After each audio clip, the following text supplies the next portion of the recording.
Pati mga kapuso at Sparkle Stars, proud na flinex ang kanilang hashtag election 2025 experience. At kung may mga nakaboto ng mabilis, meron ding nagka-aberya tulad ni Khalil Ramos na no overvote ang boto para sa party list. Makichika kay Aubrey Carampel. Be extra careful. Sa ganyang paalala, ibinahagi ni Khalil Ramos sa kanyang Instagram story ang naging karanasan sa pagboto kanina.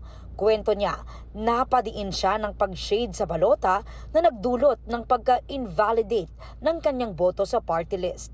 Sa kabila niyan, all is well naman dahil na-exercise niya pa rin ang karapatang makaboto. Bumoto rin kanina ang kanyang girlfriend na si Kapuso Millennial It Girl Gabby Garcia. Kasama naman ni global fashion icon Heart Evangelista sa pagboto ang mister na si Senate President Cheese Escudero sa Sorsogon.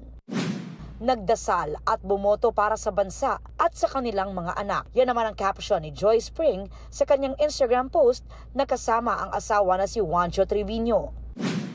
Proud ding ifinlex ng mga bibida sa upcoming Kapuso series na akusada na sina Andrea Torres at Lian Valentin ang kanilang inked finger. After naman ang Miss Universe stint, right to vote ang ifinlex ni Miss Universe Philippines first runner-up Winwin Marquez. Mandatory finger ink selfie rin ang peg ni Clea Pineda nang i-share ang kanyang election 2025 experience. Pati si mga batang Really star Kokoy De Santos. All smiles din after casting their vote ang mga Kapuso singer na sina Christian Bautista at Mark Bautista. Ako si Aubrey Carampel ng GMA Integrated News, dapat totoo sa eleksyon 2025.